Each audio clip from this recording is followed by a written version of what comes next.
Welcome to our latest edition of Weather or Not. I'm meteorologist Brian Karstens. Scott is gone today. He's feeling a little under the weather, and we wish him all the best, trying to recover from a little cold. I think many of us have already had some of these things. I think I went through this before Christmas and even had a bout of laryngitis, which that doesn't really work out well in my job. But feeling good today. We're going to wish Scott all the best as he gets better. And, of course, weather-wise, hopefully for him and for everyone else, a little opportunity to get some fresh air outside. Boy, oh boy, yesterday I thought it felt pretty nice. I know everybody's got an opinion about the weather. If you're a fan of winter sports and activities, this is not exactly your cup of tea, but arguably there are a lot of folks that take in weather like this.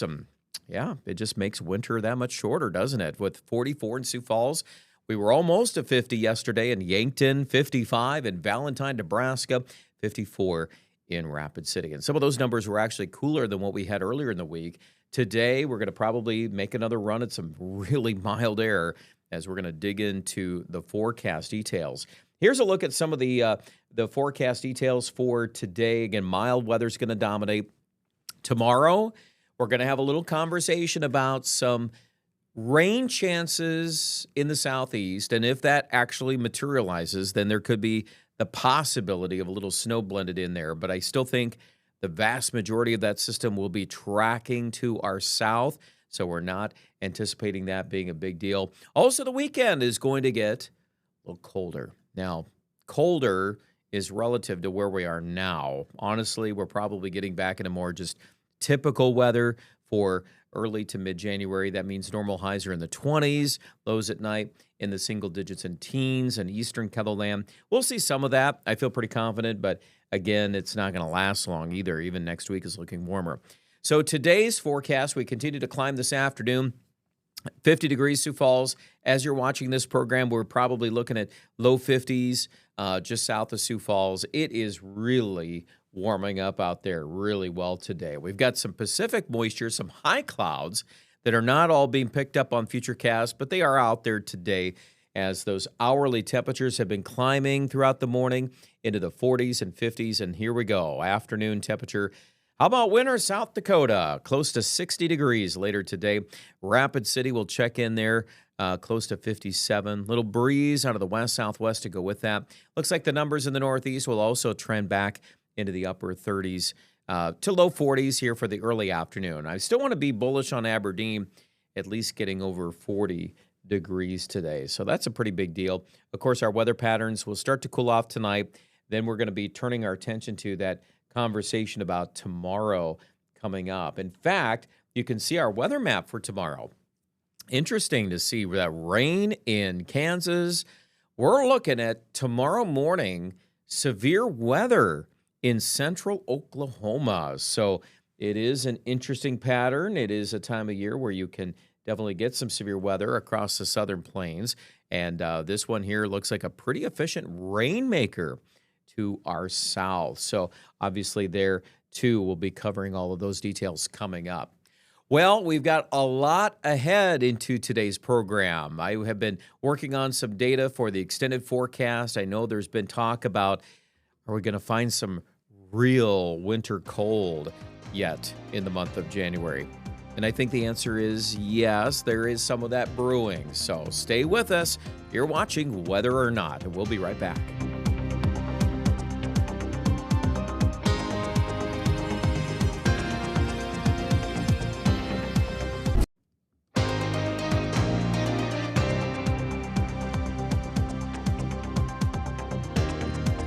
Welcome back to the show as we continue on here with Weather or Not. We're watching the patterns and some of the big picture items I thought I'd just bring up here as we look at the weather forecast going forward. And a couple things that I'd like to mention.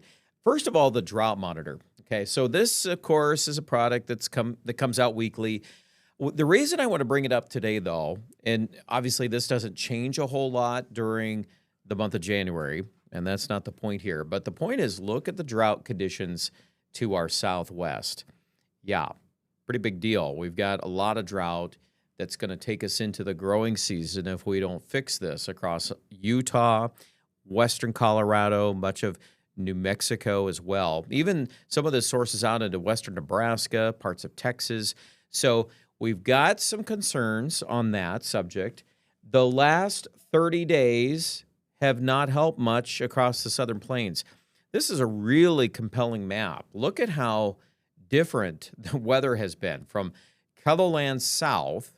You can argue a little bit of Nebraska has been a bit wetter than normal, but basically our region has been above average. A lot of green, a lot of blue. But you go to Kansas, you go to Oklahoma, Texas, not much. Now that is about to change. They're going to get a shot in the arm here with some moisture over the next 24 to 48 hours. That's going to really feed into the system. Now, California, see over by Los Angeles, they've been wet. There's been a bombardment of Pacific moisture there, but very little of that has crossed through the Rockies and to the east. Now, as you would expect, given all of that, the snow map looks like this. We still have much of Minnesota, Wisconsin, more snow on the ground, but that's a pretty scant look at things in the southern Rockies. There's not a lot there. Obviously, they could use a boost, and I think they'll probably get some of that here over the course of the next couple of days. There's a closer look at our snow cover map, and again, Sioux Falls is down to just a few of those leftover piles here and there. But isn't it interesting how the lake effect snow has really piled up over northern Michigan this season, northern Wisconsin? So the source of the cold can continue to keep things, stabilized there.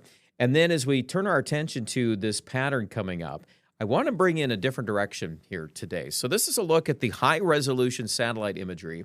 And I wanted to point this out because it's interesting to me to see a tropical plume of moisture finally feeding into the southwest. You can see that moisture there coming up into Baja California, and it comes right out of the Pacific Ocean. And as it does so, it's going to feed this system that's in the forecast across Kansas, eventually Nebraska tomorrow, could sneak into just a little bit of southeastern KELOLAND. So that story is there, but I always like to bring up some different reference points on that. So let's bring up now the Futurecast outlook for tomorrow morning. This is 7 a.m. You notice the rain in Kansas. Early bird projections are that an inch of rain could fall across much of eastern Kansas on this system. And even the potential is there for a line of severe thunderstorms tomorrow morning in central Oklahoma. So there are, just given what I just showed you on that 30-day map where it's been dry, well, that's finally going to start shaking up here to our south. This is not a long-lived pattern. It's what we call a transient pattern. It's going to move in, move out. But the northern side of that rain shield, do you see the little spots here getting closer to Sioux Falls? Now, I talked about this on KELOLAND this morning, and what you got to remember here is that some of the short-term modeling is trying to push that a little north. We put some stock in that, but we also know that the global model, like the European, doesn't do this. It stays out of our coverage area, and so does the AI version of the European model. So I would say there's definitely a split there, and one thing that I like to do in a case like this, I'll mention it, where we've got a chance, about a 20% chance of light rain. And if it comes that far north, well then, yeah, you could end the day with a little bit of snow on the north side of that. I think some of the other projections, obviously tugging this system a little farther south, that also has merit. There's a little bit of snow in the Black Hills. Do you see that? That's a little bit removed from the main low coming in out of the southwest. But when you have a broader trough in the jet stream, which is what we have right now, there is room for something like that to fit in here. So we're not talking just the southeast. We're talking a little bit about western South Dakota. I know we've run stories about the lack of snow in the Black Hills, and I know that has been a struggling point. Something like this could give a little snow, but this is probably not even worthy of headlines at this point. So it is in the forecast, but again, mainly it's going to be some cooling weather in the forecast. All right, well, that's a look at some of the weather. We've got more to cover. Stay with us. You're watching Whether or Not.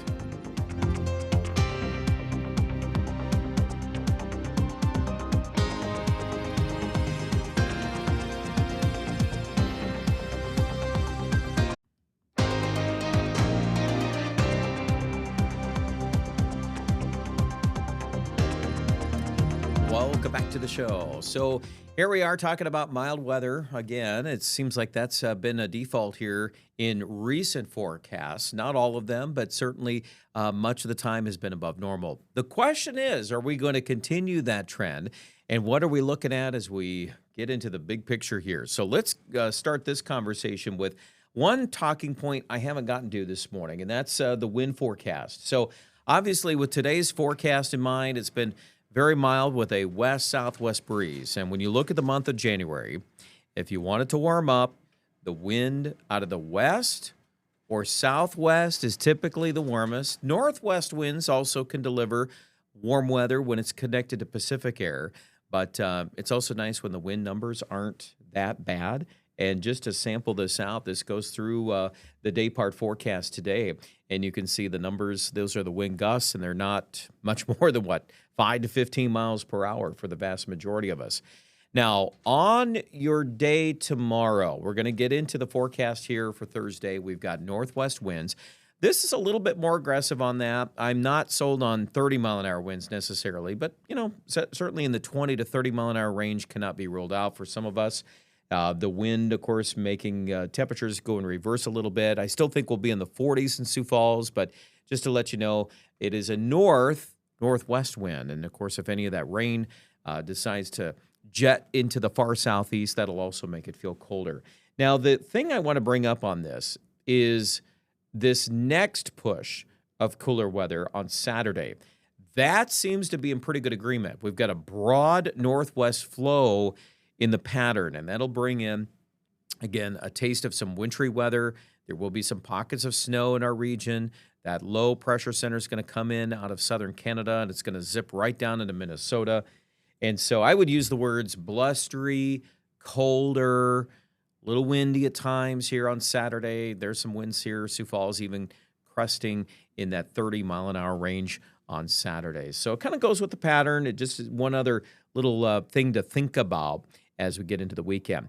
Now, here's a look at the jet stream. There's that dive in the southwestern part of the country. You've got two different disturbances or upper air systems here. The lead system will kick out that rain tomorrow in Kansas and Oklahoma. And then you're going to see that taking that track into Iowa, and the very northern edge of it is where we get involved with that conversation about what we just addressed here. The second low is down there in the Four Corners. Could that provide enough for some snow finally for Colorado?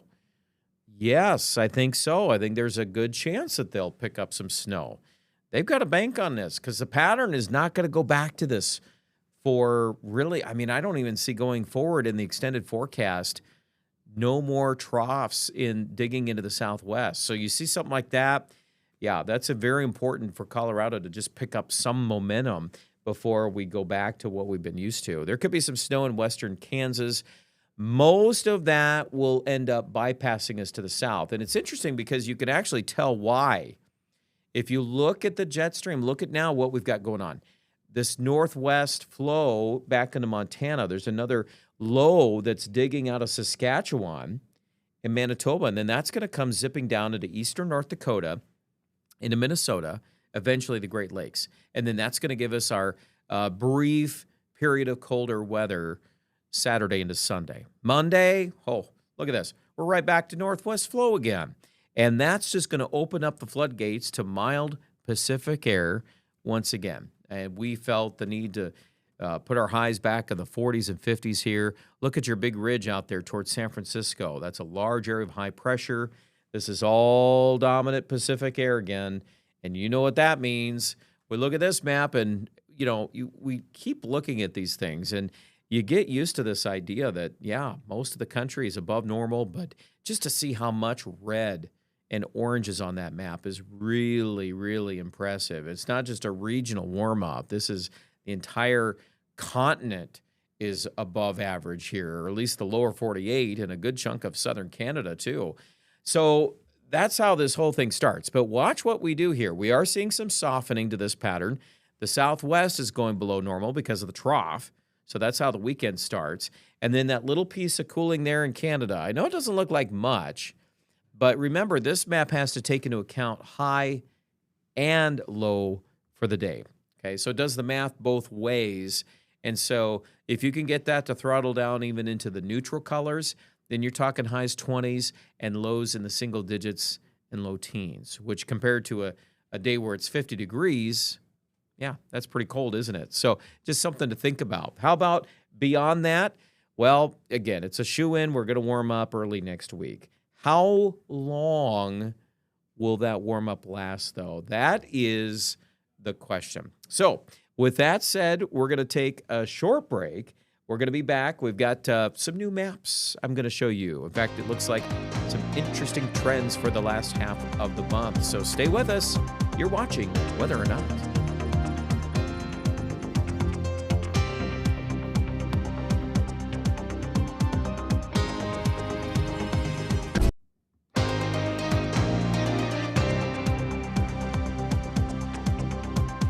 All right, we're back for one final segment, and this is our opportunity to look a little farther out into the future. I know some of you are curious about that subject as we explore the rest of January and where we're going next. Are we going to continue to be mild? Are we going to see some real winter storms coming sometime in the future?